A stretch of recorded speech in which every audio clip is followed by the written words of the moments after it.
할렐루야. 마틴 루터를 비롯한 종교 개혁가들이 주장하는 종교 개혁의 5대 정신 혹은 5대 원리가 있습니다. 라틴어로 솔라 그러면 오직 이런 뜻인데, 오직 성경, 솔라 스크립트라, 솔루스 크리스투스, 오직 예수, 솔라 그라치아, 오직 은혜, 솔라 피데, 오직 믿음, 솔라 솔리데오 글로리아, 오직 하나님께 영광. 이 5가지입니다. 사실 성경에서 가장 많이 강조되는 그런 내용인데, 그 가운데서 오직 은혜, 이 말, 우리가 인생을 살아가면서 마음속에 새기고 또 새겨야 될 중요한 신앙의 원리입니다.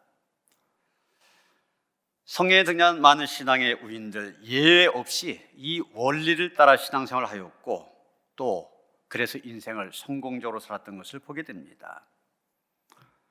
믿음으로 산다고 한 우리 역시 이 원리를 잘 터득하고 이 원리를 따라 살아가야 할 것입니다. 오늘의 본문이 고린도서의 저자인 바울, 성경의 많은 인물들 가운데서 이 하나님의 은혜에 대한 의식이 가장 투철했던 사람이다 말할 수 있을 것입니다. 그는 자기가 쓴 이 서신, 바울 서신이라고 하죠. 곳곳에서 만사가 하나님의 은혜임을 고백하고 있습니다. 사실 그렇지 않습니까? 여러분 가만히 보면은 세상 만사, 인생 만사가 다 하나님의 손안에 들어있는 것을 보게 됩니다. 하나님의 은혜가 아니면 잠시도 살아갈 수 없습니다. 이 하나님의 은혜를 비유한다면 공기, 이 산소에 비유할 수 있을 것입니다. 이런 공기라고 하는 것, 우리가 의식하든 의식하지 않아든 간에 언제나 우리에게 필요한 것입니다. 공기, 산소가 공급되지 않으면 다 죽잖아요. 한순간도 이 공기 없이는 살아갈 수 없습니다. 하나님의 은혜도 마찬가지입니다. 우리가 때로는 하나님의 은혜를 의식하지 못할 때도 있지만 그 은혜가 없이는 한순간도 살아갈 수 없는 것입니다. 무엇보다도 우리가 구원받은 것이 하나님의 은혜입니다. 우리는 예외 없이 하나님 앞에 죄인입니다. 그리고 죄로 인하여 영원히 죽을 수밖에 없었습니다. 그런 우리들이 십자가의 은혜로 십자가 대속의 은혜로 구원을 받았습니다. 하나님께서 예수님을 이 세상에 인간의 몸으로 보내주시지 않았더라면, 예수님이 우리를 대신하여 십자가에 못 박혀 죽지 않으셨더라면 과연 우리는 어떻게 되었겠습니까? 우리가 십자가 은혜를 믿음으로 구원받았다고 하는데 사실은 그 믿음조차도 하나님께서 주신 것입니다. 에베소 2장 8절에 보면 너희는 그 은혜에 의하여 믿음으로 말미암아 구원을 받았으니 이것은 너희에게서 난 것이 아니오 하나님의 선물이다, 이렇게 말하고 있습니다. 정말 가만히 생각하면 내가 어떻게 해서 예수 믿게 되었나 그럴 싶을 때가 있습니다.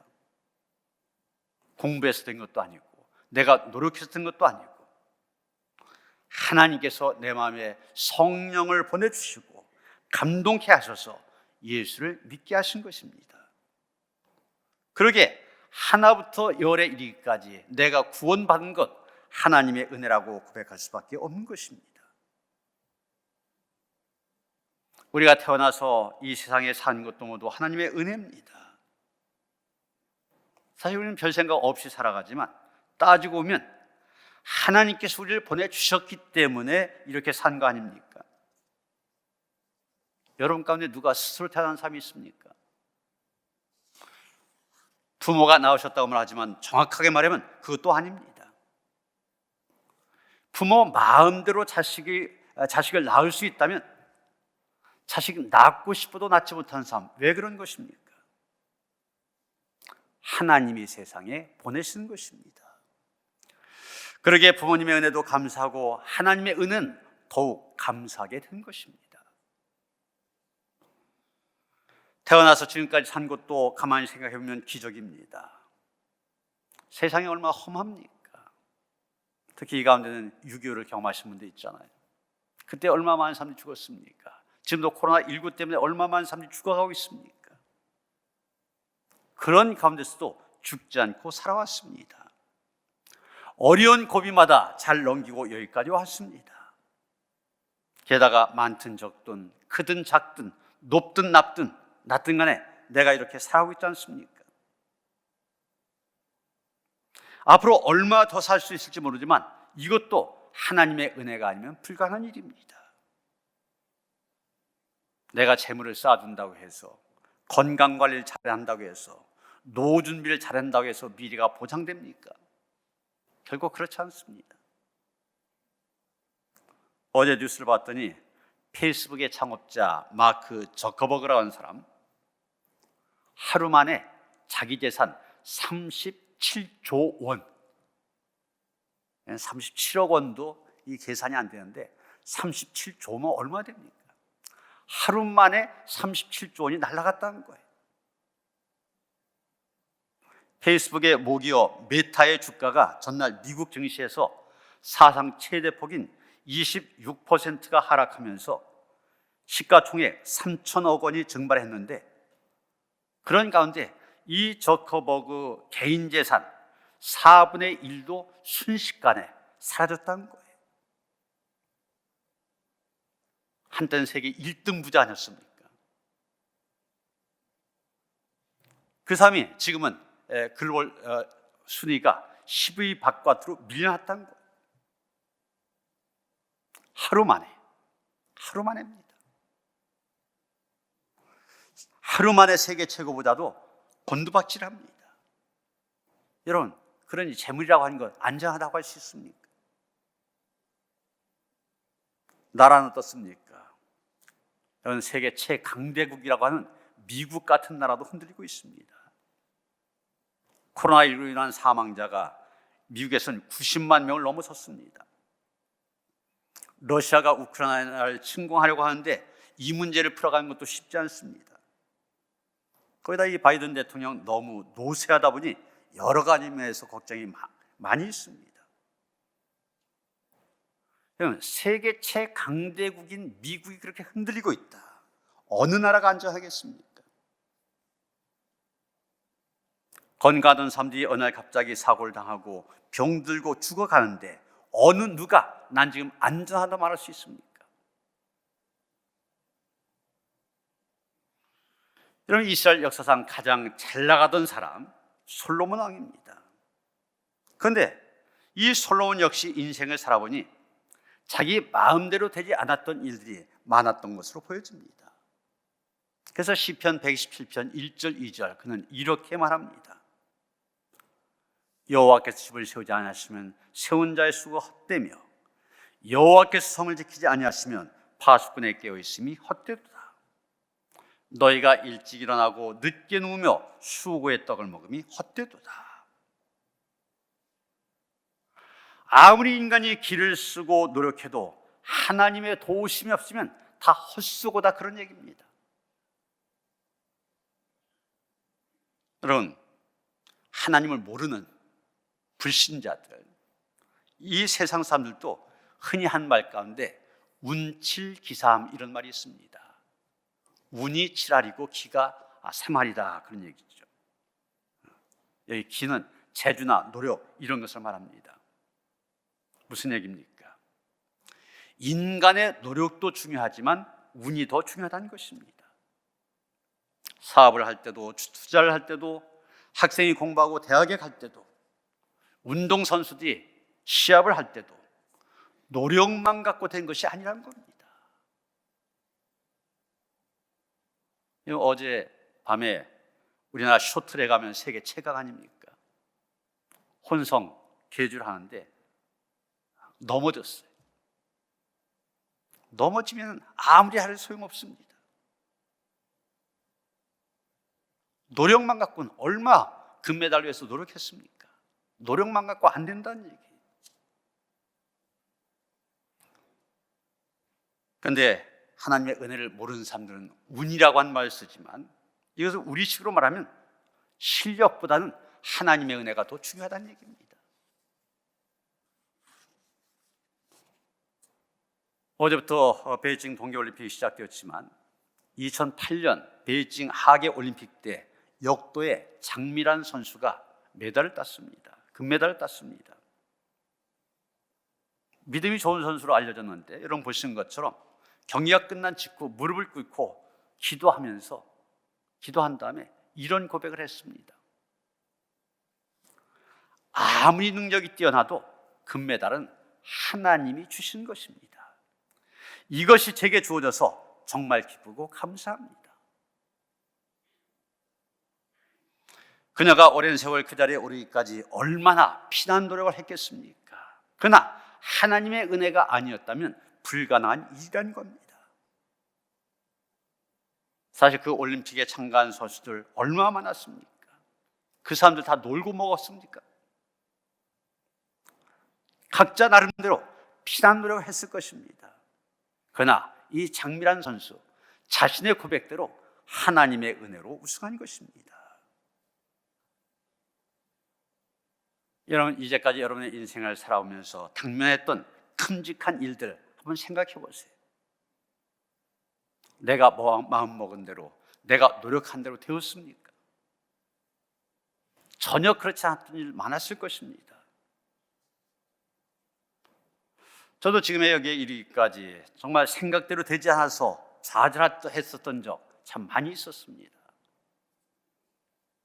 제가 동네 문교회 군목제대 한 다음에 동네 문교회 부목사로 갔었는데 그때는 한 3, 4년 정도 부목사로 있다가 이렇게 목회를 나오고 그랬었습니다.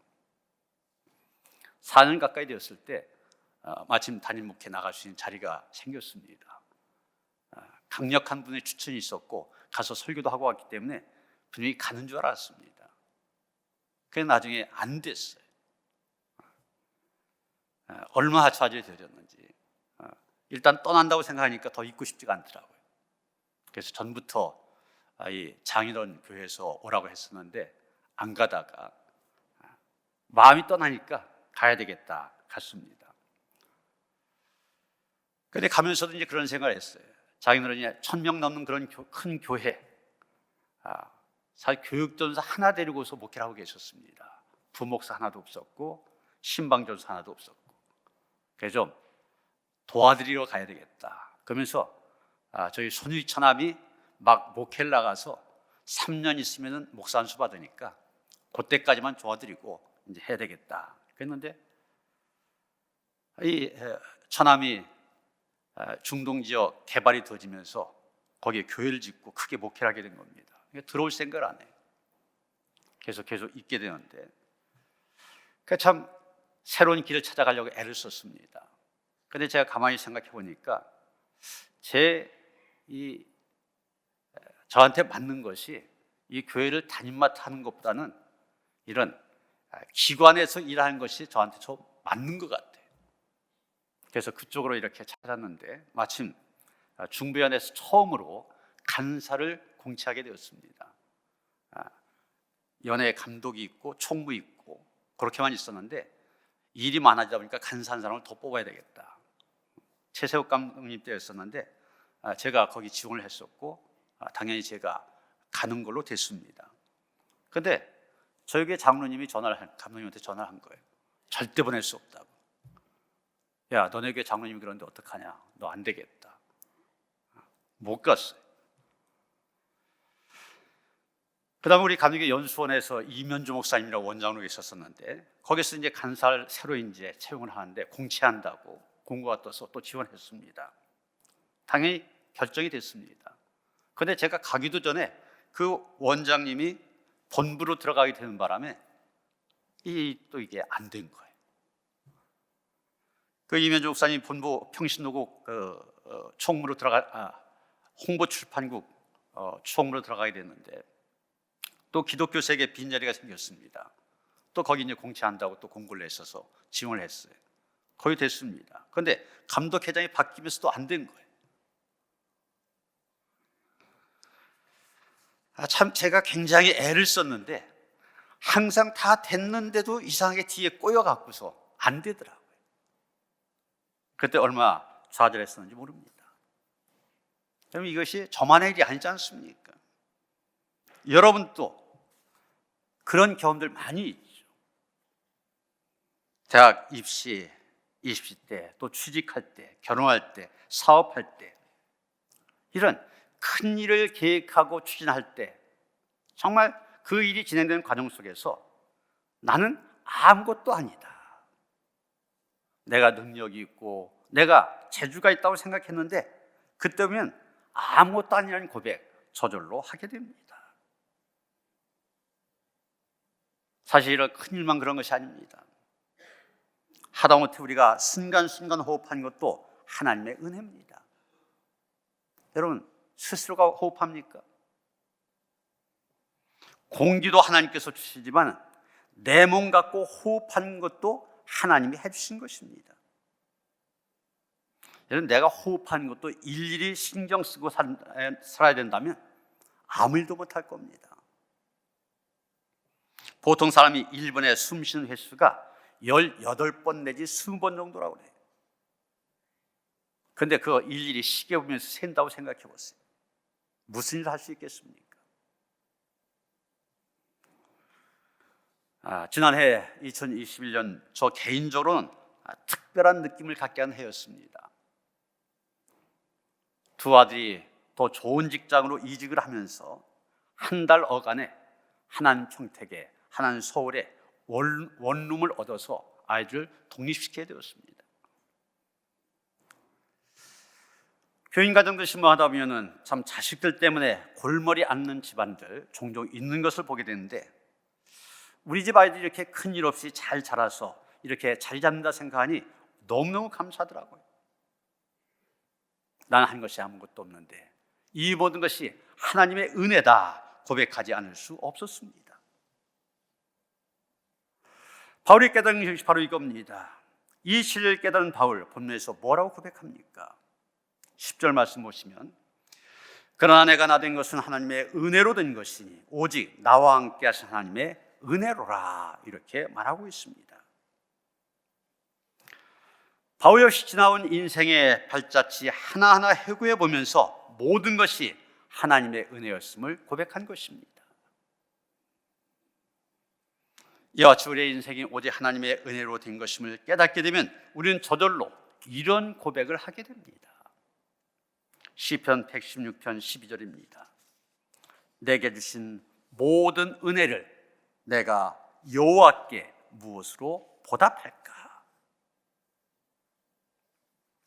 당연한 것입니다. 은혜를 깨닫는 자는 은혜에 합당한 삶을 살아야 됩니다. 다 보답할 수 없지만 최선을 다하여 신용이라도 하면서 살아야 됩니다. 그러면 하나님의 은혜에 보답하는 삶이란 과연 어떤 것입니까? 오늘 본문에서 바울이 언급한 것 세 가지가 있습니다. 겸손, 감사, 그리고 충성입니다. 하나님의 은혜를 알면 자연히 겸손해집니다. 그리고 겸손해지면 감사할 수 있게 됩니다. 감사하게 되면 저절로 충성하게 됩니다. 이것을 가리켜서 은혜의 사이클이다 말할 수 있을 것입니다.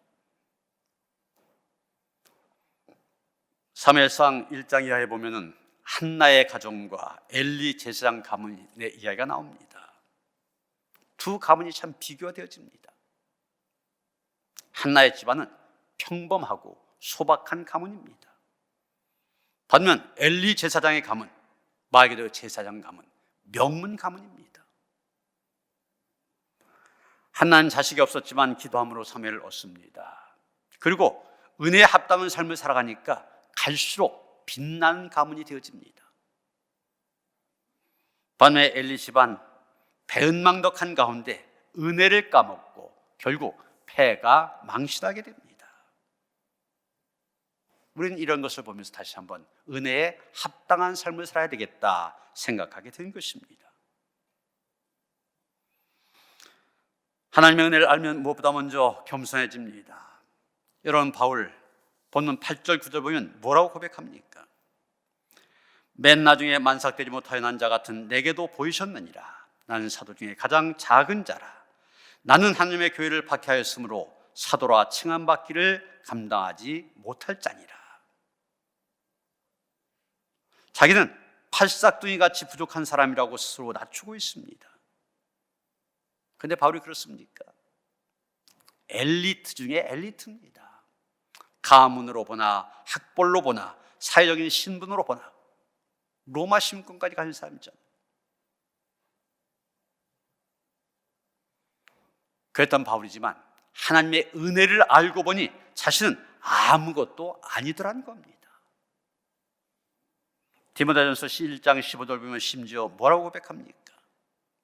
죄인 중에 내가 괴순이라. 자기는 가장 사악한 죄인이었다고 고백하고 있는 것입니다. 개구리 올챙이적 생각 못한다는 그런 말이 있습니다. 그런데 우리는 지금 내 모습이 있기 전에 하나님의 은혜를 기억해야 됩니다. 그 은혜가 아니었다면 나는 어떻게 되었을까 생각해 봐야 됩니다. 그래서 늘 겸손한 모습을 지킬 때 하나님의 은혜의 역사가 이어지게 된 것입니다. 지난 2019년 현대자동차가 미국 항공우주국 나사라 그렇게 말하죠. 이 나사의 본부장 출신으로 세계적인 항공 전문가인 신재원 박사를 영입했다, 이런 발표를 했습니다. 이 사람은 2008년 나사 본부와 10개 산하 센터를 통틀어 20명으로 한정된 최고위층에서도 최고 책임자 자리에 동양계로선 최초로 올라갔던 사람입니다.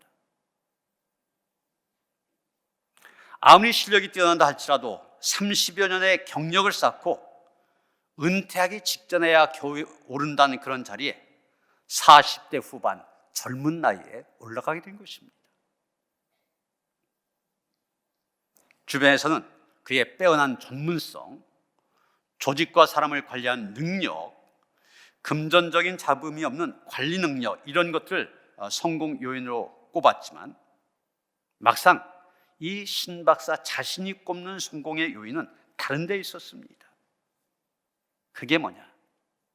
늘 교만하지 않도록 자신을 치는 겸손을 연습했다는 것입니다. 그 말합니다.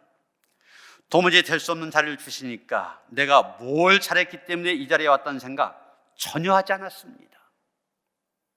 하나님이 전적 주권으로 주신 자리이고 저에게는 너무나 선명하게 다가오는 은혜다, 이렇게 말합니다.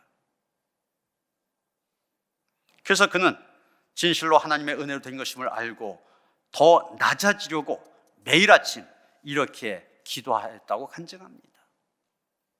하나님, 저를 땅에 납작 엎드리게 하셔서 하나님이 원하신 대로 사용해 주옵소서. 정말 은혜 받은 사람의 겸손한 모습입니다.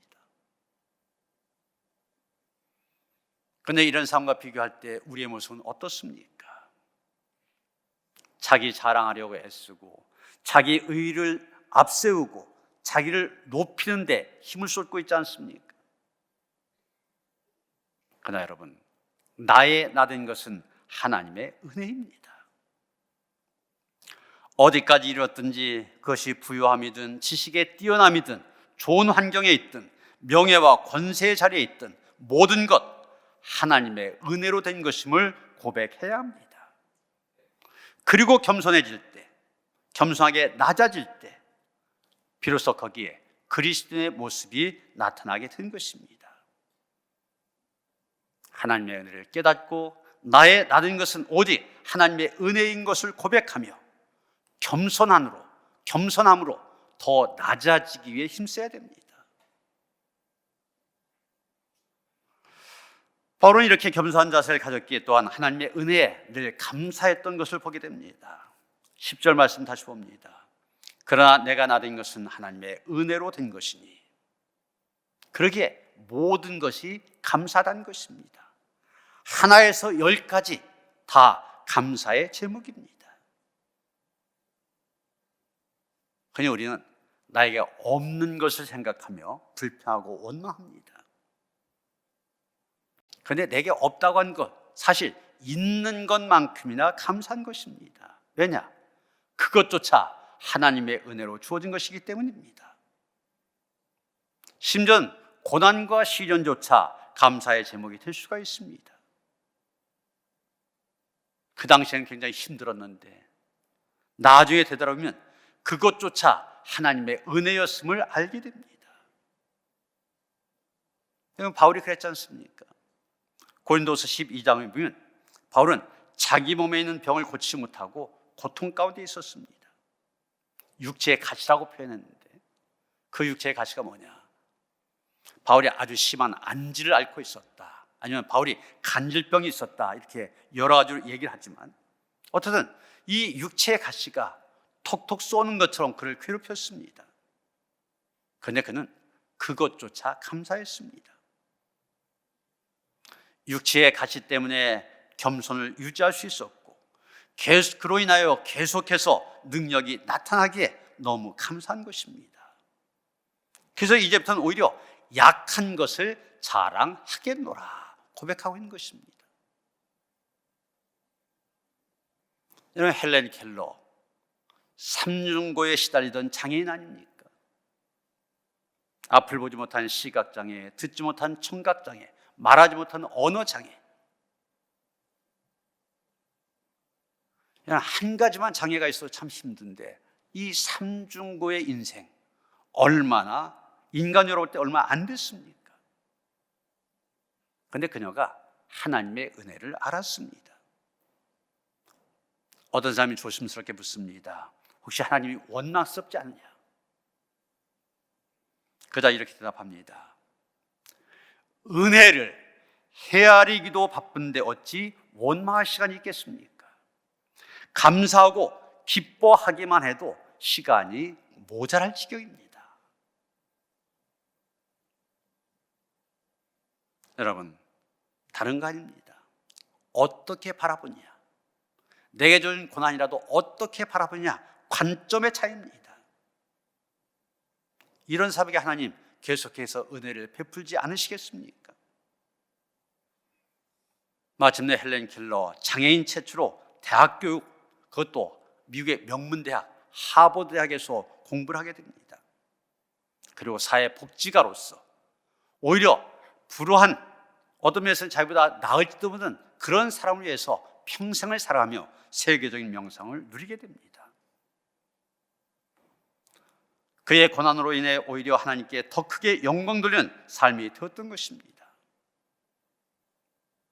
겸손한 자가 감사할 수 있고 감사한 자에게 하나님의 은혜가 더욱 넘치게 된 것입니다.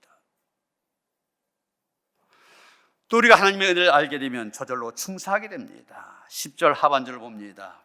내게 주신 그의 은혜가 헛되지 아니하여 내가 모든 사도보다 더 많이 수고했으나 내가 한 것이 아니요 오직 나와 함께 하신 하나님의 은혜로라. 바울은 그 은혜를 깨달으면 깨달을수록 더욱더 수고했습니다. 여기 수고한다는 단어가 참 재미있는데 성경 언어 헬라어로 보면 코피아오 이런 말입니다. 탈진할 정도로 열심히 노력한다는 뜻입니다. 그런데 코피아오, 말이 희한하게 우리말과 비슷하지 않습니까? 코피나게이라는 것입니다. 바울이 이렇게 충성했던 하나님께서 계속 은혜를 베푸셨습니다. 그래서 평생 하나님의 위대한 사도로 쓰임받을 수 있게 된 것입니다. 여러 번 말씀드린 적이 있습니다만 우리가 잘 아는 음악가 하이든, 그는 오스트리아 출신 작곡가로 오라토리오, 천지창조를 작곡하였습니다. 그가 66살 되던 해 자기의 지나온 생애를 회고하면서 얼마나 감사한지 그 은혜에 보답하기 위하여 창세기의 내용을 기초로 해서 만든 곡입니다. 그는 매일 기도하면서 이 곡을 썼다고 그래요. 그래서 하나님이 큰 은혜로 부어주신 결과가 바로 이 곡입니다. 곡이 완성된 후 한 번은 이런 일이 있었습니다. 많은 사람들이 하이든 연호하면서 하이든에게 천지창조 그걸 연주해달라고 부탁합니다. 그때 그는 이렇게 대답했다고 그래요. 여러분, 잠깐만 저 하늘을 보십시오. 고개를 들고 위대하신 하나님을 찬양합시다. 모든 게 하나님이 주신 은혜입니다. 나는 아무것도 한 것이 없습니다. 이런 고백이 있었기에 그에게 계속 은혜가 부어진 것입니다. 그런 하이든을 생각할 때 우리는 어떻습니까? 가끔 보면 헌금 많이 하고 시험 드는 사람이 있어요. 열심히 봉사한 다음에 시험 드는 사람이 있습니다. 열심히 새벽 기도 나와서 뜨겁게 기도하고 시험 드는 사람이 있습니다. 열정을 품고 열심히 전도하고 난 다음에 시험에 들어 넘어진 사람도 있습니다. 여러분, 왜 그렇게 됩니까? 이유는 다른 거 아닙니다. 내가 했다는 생각 때문에 그렇습니다. 나는 이렇게 힘을 다하여 헌금하고 몸이 부서져라 충성 봉사하는데 왜 누구는 안 하냐, 이런 생각이 들어 실족하게 됩니다. 나는 이렇게 고생하며 기도하고 전도하는데 왜 아무도 알아주지 않고 잘했느니 잘못했느니 입만 갖고 떠드냐, 이런 생각을 하게 되면 상처받고 시험에 들게 됩니다. 그래서 잘 하고 나서도 안 한 것만 못한 그런 결과가 생길 수가 있습니다. 여러분, 뭐가 문제입니까? 봉사하고 기도하고 전도하고 헌금한 게 문제가 됩니까? 아닙니다. 문제는 그 모든 것 은혜로 하지 아니하고 내가 한 것이 문제입니다.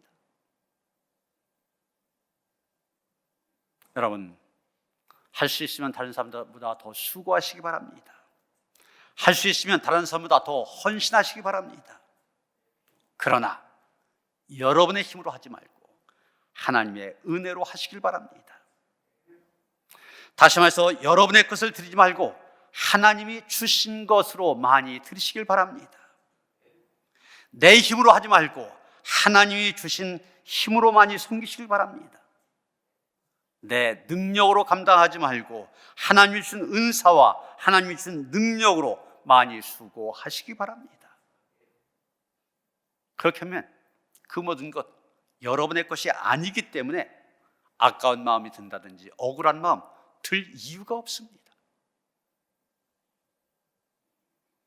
누가 수고했다고 칭찬하면 나와 함께 하신 하나님의 은혜로 감당했다고 말하시기 바랍니다. 그럴 때 우리는 하나님의 손에 붙잡혀 쓰임받는 간격에 사로잡히게 된 것입니다. 사랑하는 성도 여러분, 지금까지 받은 은혜가 너무 크지 않습니까?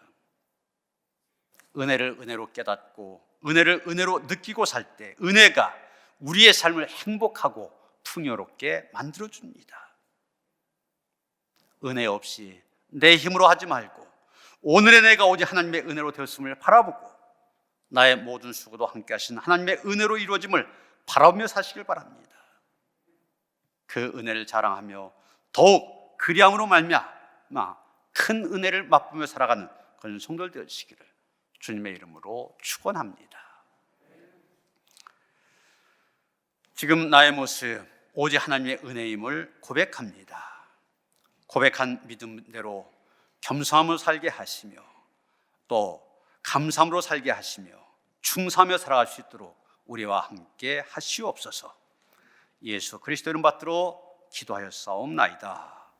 아멘.